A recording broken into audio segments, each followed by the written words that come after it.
Hello guys, अगर आप लोगों को मेरी वीडियोस पसंद आए तो प्लीज मेरे चैनल को सब्सक्राइब कर दीजिए। बिट्रेड वार के पिछले एपिसोड के एंड में हमने देखा था वो जूज हाल के बुढ़ा हमारे हांगनेम से बोलने लगता है कि अगर आपको ये स्क्रिप्चर अच्छी दाम में बिकनी चाहिए तो उसके लिए आपको ये सारे स्क्रिप्चर को स्पिरिट सिटी ले जाना पड़ेगा और वहां पर जाने के बाद भी आपके यहाँ से मुकाबले काफी अच्छा फायदा मिलेगी। ये सुनने बाद हांगनेम बोलने लगता है वो सब तो ठीक है, पर वो स्पिरिट सिटी उसी यूनिफाई सेक्ट के अंदर आता है, तो इसलिए मुझे ऐसा लग रहा है वो स्पिरिट सिटी के अंदर यूनिफाई सेक्ट के रिलेटेड काफी सारे सूत्र प्रैक्टिशनर होंगे। अगर इतना सारे सूत्र प्रैक्टिशनर वहां पर होंगे तो मेरा सेकंड ग्रेड की स्क्रिप्चर्स कौन कर देगा वहां पर। और तुम सामने से बोल रहे हो कि वहां पर जाने के बाद ही मुझे अच्छा खासा फायदा मिलेगा, और वो फायदा कैसे मिलेगा उसके बारे में मुझे थोड़ा डिटेल में बताओ। ये सुने के बाद बुढ़ो कहने लगता आप जो जो बातें बोली वो सारे बातें सच है और मैं उनको बिल्कुल भी मना नहीं करूंगा। आपको ये इन्फॉर्मेशन किसी भी ने बताया नहीं हुआ, क्योंकि उस स्पिरिट सिटी के अंदर बड़े बड़े फैमिली सारे मिलकर उसी स्पिरिट सिटी का सिटी लॉर्ड को सिटी लॉर्ड के पोजीशन हटाने की कोशिश कर रहे हैं, वो भी कुछ महीने से। और इसी वजह से सिर्फ इसी वजह से वो सारे बड़े बड़े फैमिलीज के लोग ये सही सेकंड ग्रेड की स्क्रिप्चर खरीदने के लिए तड़प रहे हैं। और ये बात भी सच है कि वो यूनिफाई सेक्ट के पास काफी सारे सूत्र प्रैक्टिशनर्स हैं, पर ये बात भी सच है कि वो यूनिफाई सेक्ट 3 लाख मीटरों की रेडियस के पूरी जमीन पर कंट्रोल करती है। और इसी वजह से वो यूनिफाई सेक्ट वो सारे सूत्र प्रैक्टिशनर्स को अलग अलग सिटीज में बेच दिए और वो स्पिरिट सिटी के अंदर भी बेच दिया, पर वहां पर सिर्फ 2 ही सूत्र प्रैक्टिशनर्स को बेच दिया वो यूनिफाई सेक्ट। वो सूत्र प्रैक्टिशनर आपके जितना माय नहीं, इसीलिए वो सूत्र प्रैक्टिशनर दोनों मिलकर भी इतना सेकंड ग्रेड के स्क्रिप्चर एक पूरी महीना में भी बना नहीं पाते जितना सेकंड ग्रेड की स्क्रिप्चर्स आप एक दिन में बनाते हैं। और इतना ही नहीं, मैं उन दोनों सूत्र मास्टर से बनाए हुए स्क्रिप्चर को देख लिया है और उनकी स्क्रिप्चर्स के मुकाबले आपके स्क्रिप्चर काफी हाई क्वालिटी है, इसीलिए मुझे ऐसा लग रहा है वहां पर जाने के बाद भी आपको अच्छा फायदा मिलेगा। ये सुने बाद हांगनेम पूछने लगता है क्या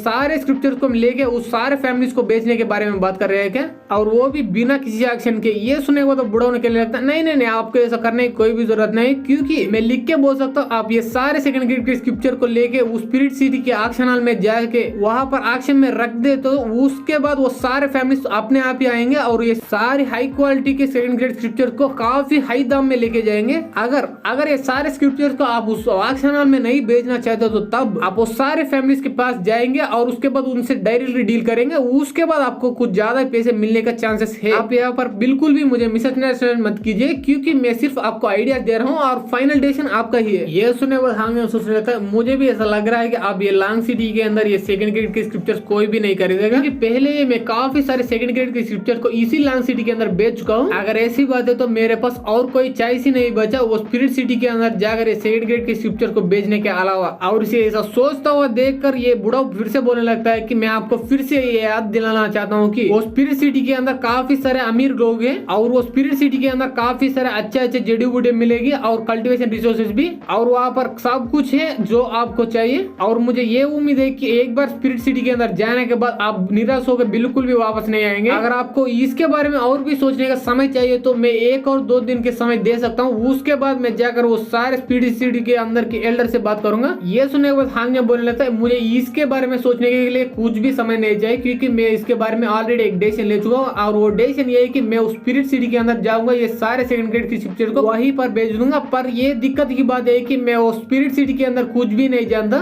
तो इसलिए इस मामले में मुझे आपकी मदद चाहिए। ये सुने तो बुढ़ो तुरंत ही बोल देते कि आपको इसके बारे में चिंता करने की कोई भी जरूरत नहीं, क्योंकि मैं अभी उस स्पिरिट सिटी के अंदर ऑक्शन हॉल के एल्डर से बात करूंगा और इसके बाद सिर्फ आप ये सारे सेकंड ग्रेड के स्क्रिप्चर को लेके वो स्पिरिट सिटी के अंदर के ऑक्शन हॉल में जाने, उसके बाद वो सारे का वो ऑक्शन हॉल की एल्डर ही संभालेगा। उसके बाद ये सारे सेकंड ग्रेड के स्क्रिप्चर बेचने के बाद वो सारे पैसे लेकर आपके दे देगा। और ये बात बोलने की तुरंत बाद ही यहाँ से सीन शिफ्ट होता है उसी सिटी ऑफ डेथ के अंदर जहाँ पर वो जैंग हैंग मरा पड़ा हुआ था जमीन पर, और ऑलरेडी उसका हालत ऐसा होकर पूरे 2 दिन बीत चुके होते, तभी वहाँ पे सीतू फैमिली का हेड आ जाता है। और आने के बाद जैंग हैंग की बॉडी की तरफ देखते हैं, तब वो देखता है कि उसके पेट में अंदर एक बड़ा सा होल हो चुका होता है। और उसे देखने के बाद ये अपने मन में सोचने लगता है अरे बाप रे, हर बंदे किसी न किसी दिन मरते हैं, पर इतना बुरी के तरीके से। पर इस जैंग हैंग के लिए आज ही लास्ट दिन है, क्योंकि मैं उसको बचाने वाला, ये बोल के अपने शर्ट के अंदर से एक बॉटल निकालता है। उस बॉटल के अंदर कुछ ऐसा लिक्विड होता है और उसी लिक्विड को लेके वो जैंग हैंग के पेट पर डाल देते हैं। इसके वजह से उसके अंदर रिएक्शन हो जाते हैं। पहले तो उसके अंदर से धुआं जैसा आने लगता है,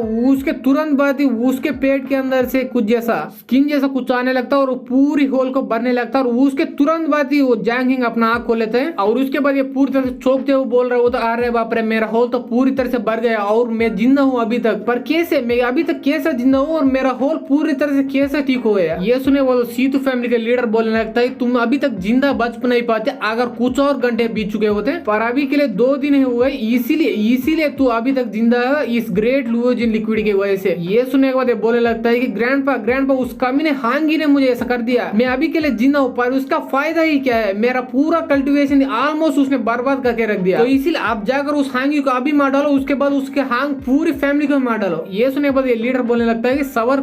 करो क्योंकि वो हांग फैमिली के बर्बाद होने के लिए कुछ और समय लगेगा, और एक बार उस हांग फैमिली पूरा बर्बाद होने के बाद उस हांगी को लाकर तुम्हें दे दूंगा, उसके बाद तू उस बंदे को कितना टार्चर करना चाहता हो उतना टार्चर करो, उसके बाद उसे मार डालो। ये बोलने के साथ ही यहाँ पर सीन शिफ्ट होता है उसी डूकू मैनर के पैलेस की यहाँ पे, और तब हम देखते हैं उस पैलेस के अंदर वो डूकू मैनर का डूकू सैंटंग रिटर्न आ चुका होता है। उसके बाद वो सिटी ऑफ डेथ के अंदर हुआ सारे कांड को उसकी लीडर यानी उसके फादर को बताने लगता है, और यही टकला ही उस डूकू मैनर का लीडर और उसका बाप भी होता है, और ये बोलने लगता है कि अरे बाप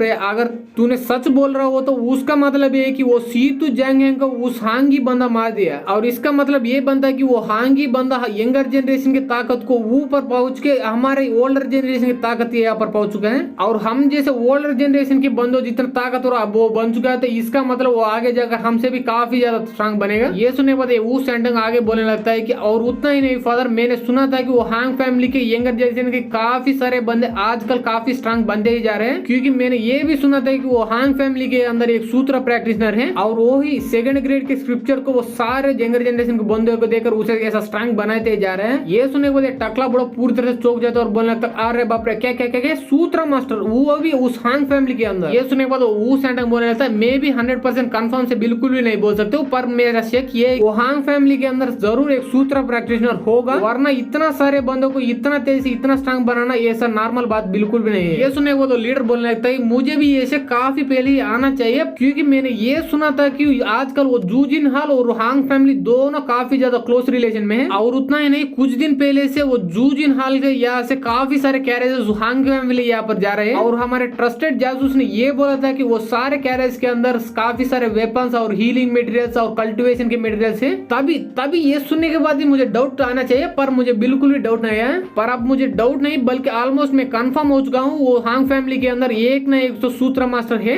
इसके बाद ये उस वू सैंटंग से ऑर्डर देने लगता है कि तुम जाकर वो प्रैक्टिशनर के बारे में अच्छी तरह से पता करो, अगर तुझे उसके आइडेंटिटी के बारे में पता चलेगा तुरंत यहाँ पर आकर मुझे बता दो। सुनने के बाद ठीक है फादर बोल के वो वहां से चले जाता है, और उसके बाद ये बंदा अपने मन में सोचने लगता है कि वो सूत्र प्रैक्टिशनर को उस हांग फैमिली यहाँ पर बिल्कुल भी रहने नहीं देंगे। एक बार वो सूत्र प्रैक्टिशनर को हम पकड़ने के बाद उसके पास 2 ही चॉइस बचेंगे, और वो दोनों चॉइस में पहले चॉइस ये है कि वो या हमारे डूकू मैनर पर रहेगा या वो मरेगा। ये बोलने के साथ ही हमारे ये वीडियो यहीं पर खत्म हो जाते हैं। वीडियो अच्छी लगी तो लाइक कर दे, सब्सक्राइब कर दे, शेयर कर दे, and thanks for watching guys.